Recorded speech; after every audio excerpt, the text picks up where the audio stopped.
이제 21장, 이 사무엘하 21장부터는 어느 시기에 있었는지 정확히 밝힐 수는 없지만 시간과 무관하게 다윗의 사건들을 좀 이제 나열하기 시작합니다. 특별히 이 21장의 서두에 나오는 사건은 이 다윗이 이 3년이라는 기간 동안에 기근이 오게 되었다라고 합니다. 이 3년이라는 시간의 기근은 결코 쉬운 일은 아니겠죠. 우리나라도 지금 강릉이 지금 기근에서 많이 해소는 됐지만 짧은 기간에 비가 내리지 않는 것만으로도 굉장히 큰 어려움을 겪는 것들을 우리가 보게 됩니다. 이 3년이라는 기근 동안에 너무 큰 고통이 있었고 당연히 이 기근이 왜 일어나는지 기도할 수밖에 없었습니다. 그래서 다윗이 여호와 앞에 간구하였더니 여호와께서 답변을 주셨습니다. 하나님께서 그 이유가 뭔지에 대해서 답을 주셨던 것이죠. 우리가 고난을 받는 경우들이 있습니다. 여러 가지 고난의 이유들이 있는데 특별히 지금 이 사무엘 하에 나오는 먼저 살펴볼 이 고난은 특별한 이유가 있었습니다. 그것은 무엇이냐? 바로 과거 맺었던 약속의 이행이 지켜지지 않았을 때 벌어지는 고난이었습니다. 원래 이 기브온 족속은 이스라엘 백성들과 화친을 맺었던 족속입니다. 과거로 돌아가서 여호수아 때 이 기브온 족속이 이 가나안 민족 중에 하나였지만 화친을 맺었습니다. 물론 그 화친은 굉장히 부주의한 화친이었고 약속이었습니다. 그런데 하나님께서는 그 약속을 인정하셨습니다. 왜냐하면 당시 이스라엘의 지도자였던 여호수아가 맺었던 약속이었기 때문에 그 약속이 아무리 부주의했었다 할지라도 이 약속을 지킬 것을 하나님께서는 요청하셨습니다. 그리고 그 약속이 잘 이행되어 왔지만 문제가 발생하게 됐던 것입니다. 그것이 무엇이냐? 이 사울이 이 기브온 족속들을 죽였었던 것입니다. 사울의 열심이었습니다. 왜냐하면 이 사울이 베냐민 족속이었고 특별히 이 기브온 족속이 베냐민 그 기업에 속한 땅에 거주하고 있었던 것이죠. 사울은 과거의 약속을 무시하고 이 기브온 족속 자신들의 민족이 아니 이 가나안 족속을 멸하기 시작했던 것입니다. 이 사울이 멸망했던 여러 가지 이유 중에 하나였던 것으로 보여집니다. 하나님과의 약속을 맺었던 그 약속을 가볍게 여겼던 이 사울의 모습이 그대로 드러났던 것이죠. 그래서 이 사울의 피로 인하여서 이 다윗의 시대에 고난이 오게 됐던 것입니다.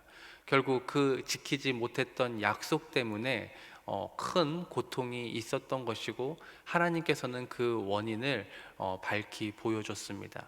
그리고 이 고난이 어떻게 해결되냐?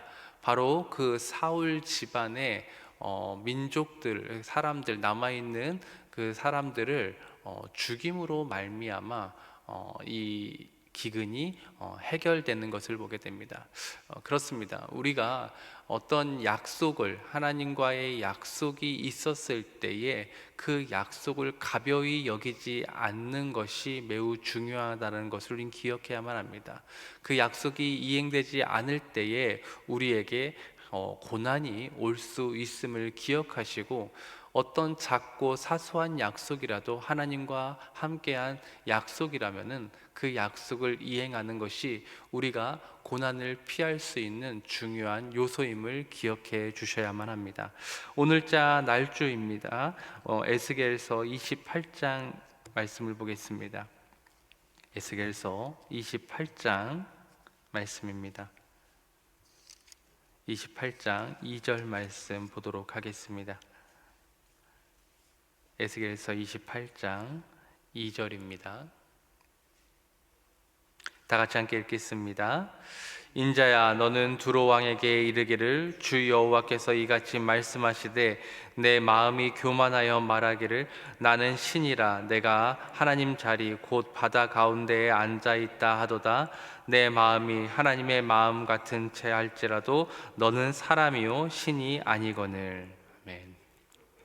어저께 잠시 살펴봤던 이 에스겔서 27장에는 이 두로에 대한 애가가 있었다고 그랬습니다. 슬픈 노래죠. 근데 그 슬픈 노래의 대부분의 내용은 무엇이었냐면은 이 나라가 너무 지혜롭고 무역도 잘하고 그리고 어떤 일이든 잘 행했기 때문에 굉장히 큰 부강함을 누렸었다라고 이야기를 했습니다. 그리고 이 두로의 왕이 그러한 지혜를 통하여서 그 나라를 아주 부강하고 무역하는, 바다를 장악하는 그러한 힘을 갖고 있었던 나라로 묘사되었습니다. 근데 문제가 발생합니다. 그게 무엇이냐? 이 사람이 굉장히 지혜롭고 굉장히 모든 일들을 잘 처리해 나가다 보니까 교만해진 거였습니다. 성경 3절 말씀도 한번 잠깐 보겠는데요. 3절 말씀 한번 읽어보도록 하겠습니다. 너가 다니엘보다 지혜로워서 은밀한 것을 깨닫지 못할 것이 없다 하고, 얼마나 지혜로웠으면은 그 비유 대상이 다니엘이었습니다. 심지어 다니엘보다 지혜로웠다라는 표현을 하고 있습니다. 그만큼 이 두로 왕이 굉장히 아름답고 그리고 지혜롭고 모든 일에 능하게 행동했던 것을 볼 수 있었던 것입니다. 모든 것이 다 잘 되어 갔던 것이죠. 근데 문제는 바로 거기에서 왔습니다. 그가 너무 잘 되다 보니까 교만하게 되었고, 그 교만함이 어디까지 찌르게 되냐면은 나는 신이다, 나는 신이다라는 표현까지 사용하게 되었던 것입니다. 스스로 범죄를 저질렀던 것입니다. 이렇게 이 두로 왕은 이 범죄로 인하여서 멸망을 당하게 됩니다. 불로 심판을 받고 죄가 될 것이다라고 에스겔이 예언하는 것을 보게 됩니다. 그리고 실제로 이 나라는 여러 나라들의 바벨론과 또 이 헬라 왕에 의해서, 그 알렉산더에 의해서, 또 다른 여러 국가들에 의해서 침공을 받고 완전히 멸망하는 것을 보게 됩니다. 그렇습니다. 이 고난이 오게 되는 또 가장 중요한 이유 중에 하나는 바로 범죄함, 내가 저지른 범죄함이 있다는 것을 기억해야만 합니다. 그리고 그 범죄함 중에 가장 위험한 범죄가 바로 교만입니다. 너무나도 잘 나가서, 내가 너무나도 잘나다고 생각해서 교만하게 되고, 심지어 다른 우상도 아닌 자기 자신을 우상으로 만들어서 범죄하는 이 사건이야말로 하나님께서 가장 끔찍하게 여기는 범죄라는 사실을 기억하시길 바랍니다. 그래서 우리는 항상 하나님 앞에 겸손할 수 있어야만 합니다. 늘 겸손하고 또 겸손하며 나는 하나님께 받은 은혜로 살아가는 사람이라는 것을 인정할 수 있을 때 우리가 범죄에서 멀어질 수 있으며, 또 동시에 그로 인하여서 고난을 피할 수 있는 길이 열림을 기억하시길 바랍니다. 그리하여서 나로 인한 나의 범죄로 인한 고난이 올 수 있다는 것을 기억하시고 철저히 우리가 말씀 안에서 겸손히 행할 수 있는 그러한 삶을 살아가야 되는 줄 믿으시길 바랍니다. 마지막으로 시편 말씀을 보도록 하겠습니다. 시편 77편 말씀입니다. 오늘자 날주 시편 77편 말씀입니다.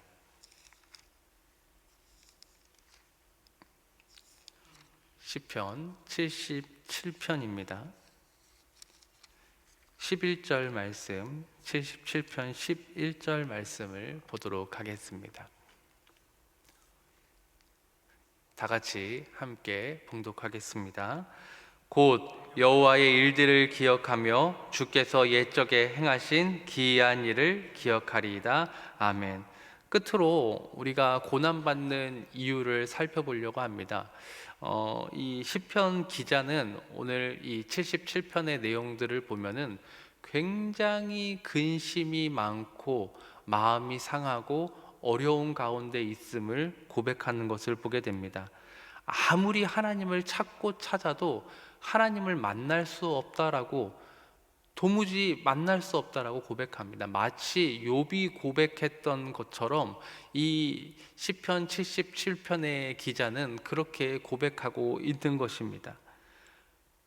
뭔가 큰 이유, 내가 이 고난을 받는 이유를 알 수 없는데 이 알 수 없는 고난이 밀려올 때가 있다라는 것을 성경은 말씀하고 있는 것입니다. 그리고 그가 받은 대답이 바로 이 말씀입니다. 11절 말씀 한 번 더 읽어보도록 하겠습니다. 곧 여호와의 일들을 기억하며 주께서 옛적에 행하신 기이한 일을 기억하리이다. 즉 다시 말해서 어떠한 범죄나 잘못으로 인한 고난이 오는 것이 아니라 하나님의 위대함과 그리고 하나님을 더욱더 의지하고 또 하나님께서 나를 더욱더 숭고한 신앙인으로 만들기 위해서 주시는 고난이 있음을 기억해야만 한다는 것입니다. 가장 힘든 고난 중에 하나입니다. 다른 고난들은 이유를 찾을 수가 있습니다. 내가 어떤 잘못을 저질렀기 때문에, 내가 문제가 있기 때문에, 어떤 약속을 이행하지 않았기 때문에, 분명한 고난받는 확실한 이유가 있기 때문에 좀 더 그 아픔이 덜할 수 있지만 이 특별한 이유 없이 받는 고난은 정말 성도가 이겨내기에 감당하기 힘든 일 중에 하나입니다. 왜냐하면 아무리 기도를 해도 돌아오는 응답이 없을 때가 너무나도 많고 아무리 기다려도 해결될 기미가 보이지 않을 때가 많은 것이 바로 이 이유 없이 받는 고난의 상황일 것입니다. 그런데 바로 그때에 이 시편의 기자는 깨닫는 바가 있었습니다. 그것이 무엇이냐? 바로 하나님을 생각하게 만들고 하나님을 기억하게 만들고 다시 한번 하나님을 향하여서 내 시선을 돌리게 만드는 그러한 결과를 깨닫게 되는 것을 보게 되는 것입니다. 사랑하는 성도님들, 바로 이 알 수 없는 이유 없이 받는 고난이 임했을 때에 우리의 자세는 바로 오늘 이 시편의 기자처럼 다시 한번 여호와를 바라보고 그 이유를 찾는 것이 중요한 것이 아니라 다시 한번 하나님을 매달리고 하나님을 의지하고 하나님을 향하여서 전적인 신뢰를 보일 때에 그 고난에서 벗어날 수 있음을 기억하시길 바랍니다. 바로 이 고난은, 이런 어려운 고난이 있을 때에 우리는 다시 한번 내 신앙이 점프해서 더 숭고한 신앙인으로 발전할 수 있는 것입니다.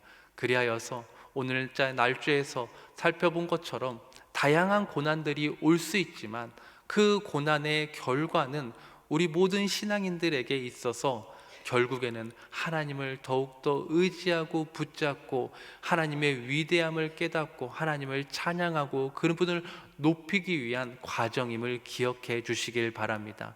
잘못이 있다면 돌이킬 수 있어야 되고 약속을 이행하지 못한 것이 있다면 약속을 이행해야 될 것이며 이유 없이 받는 고난이 있다면 더욱더 하나님을 바라보고 하나님을 기억하면서 하나님을 찬양하는 귀한 성도님들이 되어서 날마다 고난을 즐겁게, 아니 능히 다룰 수 있는 귀한 능력의 성도님들 되시길 주님의 이름으로 축복합니다. 다 같이 주기도문으로 기도회를 마치고 각자 가지고 나온 기도 제목으로 기도하시다가 자유롭게 돌아가시겠습니다. 하늘에 계신 우리 아버지여, 이름이 거룩히 여김을 받으시오며 나라의 마옵시며 뜻이 하늘에서 이룬 것 같이 땅에서도 이루어지이다. 오늘날 우리에게 일용할 양식을 주옵시고 우리가 우리에게 죄 지은 자를 사하여 준 것 같이 우리 죄를 사하여 주옵시고 우리를 시험에 들게 하지 마옵시고 다만 악에서 구하옵소서. 대개 나라와 권세와 영광이 아버지께 영원히 쌓옵나이다. 아멘.